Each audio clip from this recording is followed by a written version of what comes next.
हनुमान जी की कसम खा के बोलो कि आपने कांग्रेस का मैनिफेस्टो पढ़ा है? मैनिफेस्टो पढ़ा या नहीं पढ़ा? नहीं पढ़ा, पहले ये बताइए। इनके मैनिफेस्टो ये दिखा रहा है कि सारी मैनिफेस्टो में सिर्फ एक समुदाय के लिए सारा चीज है, हिंदू को पछले कुछ नहीं है। कहाँ लिखा है? कहाँ लिखा है? और लिखा है सिर्फ एक ही विशेष के लिए तमाम चीजें। पढ़ा या नहीं पढ़ा? सिर्फ एक सवाल कि देश की संसाधन पेज? में पहला हक किसको होगा? मुसलमानों को होगा, ये लिखा है। और टक्कर में कोई नहीं है। टक्कर में 4 जून को 12 बजे शर्मा जी को निमंत्रण दे रहा हूँ, हमारे सिविक सेंटर में आए और वहाँ पर में जितनी मर्जी आए मिठाई खाए, डांस देंगे। 4 जून को हमने बुक करा चुके हैं। बुक कर चुके हैं 4 जून को 12 बजे। इसका मतलब साफ है कि 12 इनके बजने वाले हैं।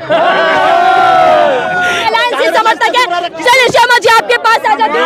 वो कह रहे हैं, आ रहे हो सर, आप ही के सवाल का जवाब लूंगी। वो कह रहे हैं ये पहले चरण की बौखलाहट है विपक्षी दलों की। अब आरोप लगा रहे हैं कि हिंदू मुसलमान पर आ गए। बीजेपी नारा देती है सबका साथ, सबका विकास, सबका विश्वास। बिल्कुल बिल्कुल, पहले चरण की बौखलाहट इनके सामने चेहरों पे नजर आ रही है। 4 लोग हैं, कितने बुरी तरह उछल उछल के गुजरे। अभी मैंने इन चारों को बोले, मैं कहा भैया ये लो हनुमान जन्मोत्सव के लड्डू हैं, हनुमान जी का प्रसाद। ये इनकार कर दिया इन्होंने, ये इनकार कर दिया इन लोगों ने।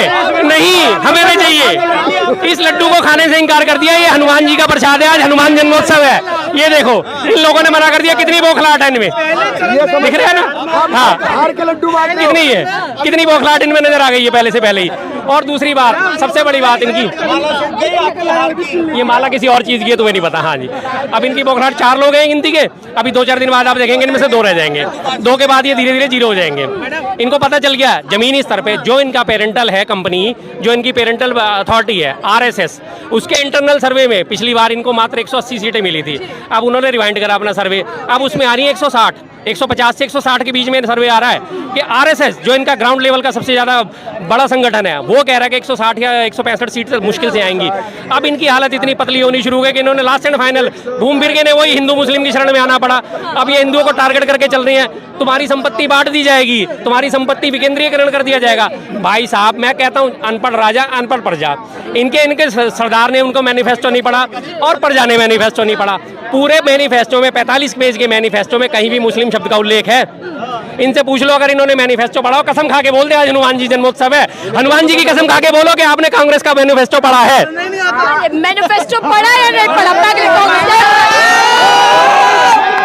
नहीं पढ़ा, पहले ये बताइए। इनके मैनिफेस्टो ये दिखा रहा है कि सारी मैनिफेस्टो में सिर्फ एक समुदाय के लिए सारा चीज है, हिंदू को पछले कुछ नहीं है। कहाँ लिखा है? कहाँ लिखा है? और लिखा है सिर्फ एक ही विशेष के लिए तमाम चीजें। पढ़ा या नहीं पढ़ा? सिर्फ एक सवाल कि देश की संसाधन में पहला हक किसको होगा? मुसलमानों को होगा, ये लिखा है। और सुनो, और ये लड्डू पहले हमने इनको खिला दिए कि और हमारे लड्डू ही लेकर के हमें खिला रहे, नहीं चलेगी। देश की 140 करोड़ जनता ने लड्डू नहीं खिला रहे, करोड़ जनता ने तय कर चुका है कि 4 जून को किसने आना है। अब देख लो, एक बात बताइए सर, 140 करोड़ जनता को आप एक ही तरफ दे रहे हैं, विपक्षी दलों के लिए छोड़ दीजिएगा। कोई नहीं है टक्कर में, कोई नहीं है टक्कर में। 4 जून को 12 बजे शर्मा जी को निमंत्रण दे रहा हूँ, हमारे सिविक सेंटर में आए और वहाँ पर में जितनी मर्जी आए मिठाई खाए, डांस देंगे। 4 जून को हमने बुक करा चुके हैं। बुक कर चुके हैं 4 जून को 12 बजे। इसका मतलब साफ है कि 12 इनके बजने वाले हैं।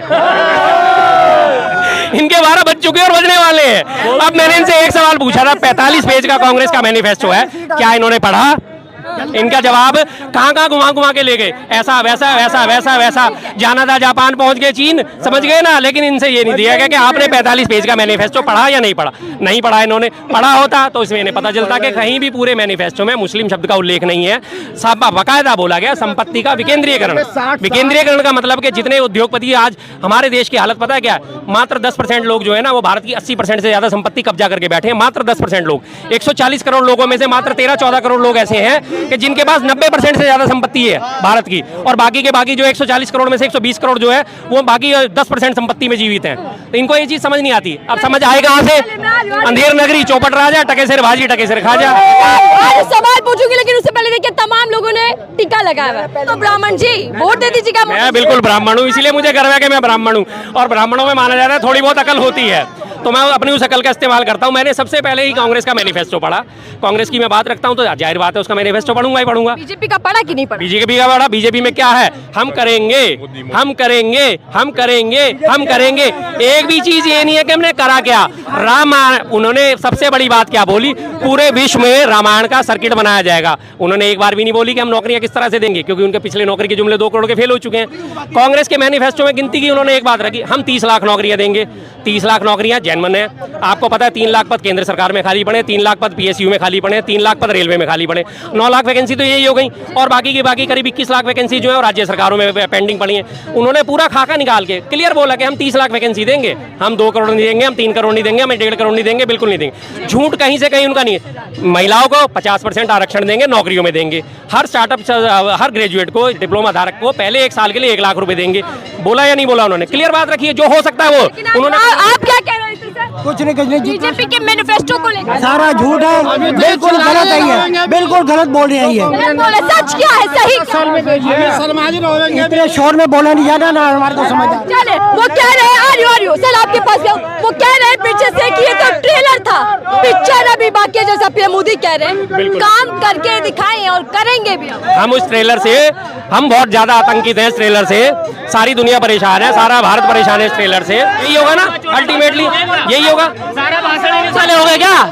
सारा भाषण उछले हो गए? चुनाव रह गए यहाँ पे, इलेक्शन लड़ रहे हो क्या भाई? इलेक्शन क्यों रहे? हाँ, तुम 2014 में वोट दिया जनता ने, ठीक है, 2019 में वोट दिया जनता के पास, तो जाने रहे वोट मांगने, यहाँ पे आगे भाषण दे रहे, बड़ा लंबा चौड़ा। ये नेता थोड़ी ना है, ये नेता थोड़ी ना है। मैं क्या नेता? ये क्या नेता है? नेता नहीं, एक समझ। मैं जवाब दे। चलो ठीक है, सर से सवाल ले लेते हैं। ठीक है भैया, मुझे तो आप ही नेता लग रहे चौड़ा रोक के रखे माइक को, मैं बोल रहा हूँ तो उधर। तो आप ही नेता। अब ऐसे चिल्लाकर बात करेंगे तो मैं नहीं कर पाऊंगी भैया जी, थोड़ा आ जाएगा, सर से बात कर लेते हैं। क्या लगता है? सवाल सुनिएगा, सवाल सुनिएगा। पहले चरण के बाद, ठीक है, ठीक है सर, शांत हो जाइए। भाषण दे 400 पार आ रहे कि नहीं आ रहे? भाषण चल रहा है यहाँ पे। बीजेपी 400 पार आ रही है? भाषण चल रहा है। बीजेपी 400 पार आ रही है कि नहीं आ रही? बीजेपी 400 पार आएगी, प्लस आएगी। हाँ, प्लस आएगी। चलिए मान ले प्लस, मान ले। चलो ठीक है, थोड़ा बात कर लेते हैं। एक चरण के बाद आ रही और सबसे बात करूंगी, सबसे कोशिश करूंगी। पहले चरण के बाद ऐसा क्या हुआ कि बीजेपी का ट्रैक बदल गया? भ्रष्टाचार, परिवारवाद से सीधा हिंदू मुसलमान। 1947 में भाई, शांत कीजिएगा, एक मिनट जवाब दो। अरे थोड़ा शांत कीजिए। 1947 में कांग्रेस ने लाई थी मैनिफेस्टो, लाया था ना, जिसमें लिखा था ना धारा 370, महिला सशक्तिकरण, 3 तलाक। करीब 70 साल हो गए कांग्रेस को, उस मैनिफेस्टो को पूरा किया किसने? आप जो बोल रहे बढ़िया बात है, लेकिन मेरा सवाल नहीं सुना।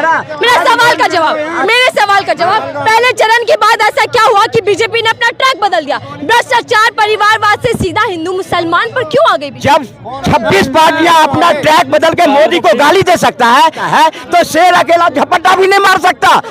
झपट्टा, और एक ही झपट्टा में विपक्ष झपट्टा मार रहा है, झपट्टा चंडीगढ़ में मारा है, अभी झपट्टा लगा है सूरत में।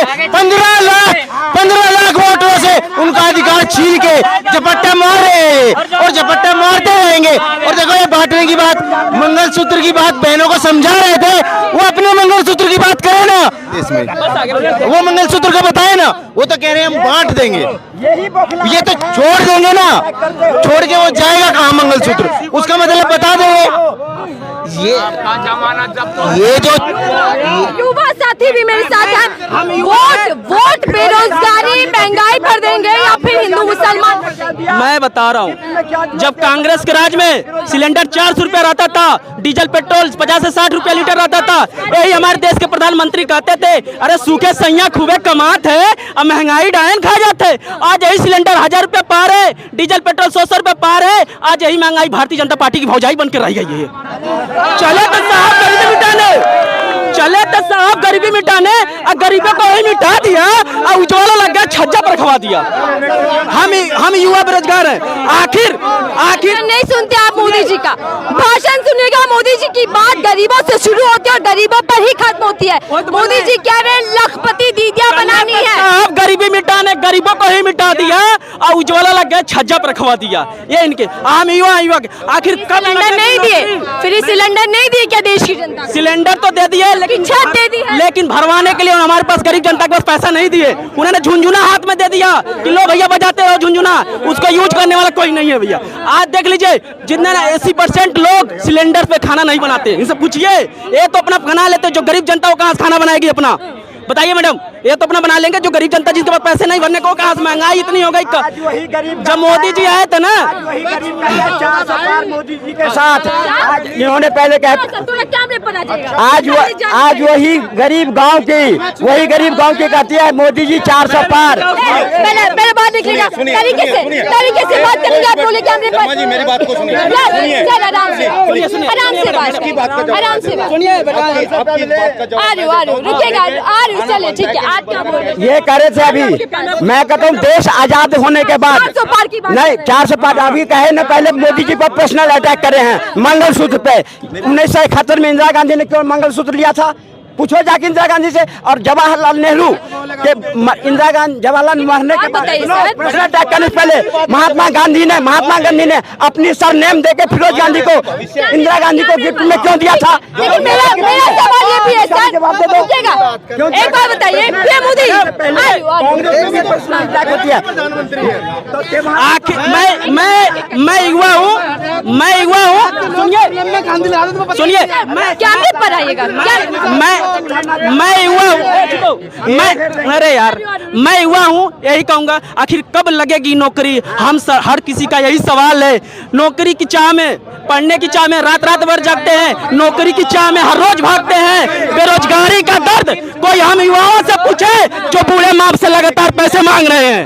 आखिर इनको बेरोजगारी पे इनको नहीं, बेरोजगारी नहीं दिखेगी, महंगाई नहीं दिखेगी, बस इनको ये अपना विनाश का नाम ही विकास रख रखे बीजेपी वाले, तो हम क्या करें? नौकरी पर बात कब आएगी? नौकरी पर चुनावी सभा, नौकरी के लिए। अरे युवा जी, ओ युवा कहाँ भाग रहे हो आप? यहाँ आपका बात का जवाब मैं। रोजगार नौकरी पर कब आइए चले थोड़ा सा हटिएगा। आपको बात करनी है तरीके से बात कीजिएगा, वरना शोर गुल्ला कहीं और कीजिएगा। यहाँ से हटिए, यहाँ मुद्दों पर बात होगी, मुद्दों पर चर्चा करने दीजिएगा, आराम से बात करेंगे, कैमरे पर बोलिए। बेरोजगार युवा मेरे देश के, ये भाजपा समर्थक है या नहीं? बात इनसे हो रही है नहीं? आप नहीं बताएंगे मुझे मेरा काम। युवा 140 करोड़ लोग, 140 करोड़ लोग को मोदी जी साथ लेके चल रहे हैं। अच्छा, आपको पता है कि आपके घर में कितने भाई बहन हैं? हाँ। आराम से सुन लीजिएगा। एक बात बताइए, मेरा कहने का मतलब पहले आपने पूछा, मोदी जी के कभी पूछा आपको कितने भाई? अरे सुनिए, 140 करोड़ पहले बोला मैं, 140 करोड़, अपनी बात करो। 140 करोड़ लोग उनका परिवार है, तुम भी हो उसका परिवार, युवा तुम भी हो, तुम भी उनका परिवार हो। लेकिन मुझे ये बताओ कि आपके घर में कितने परिवार हैं? आपके घर में कितने? 3 लोग हैं। आपके भाई ने खाना खाया कि नहीं खाया?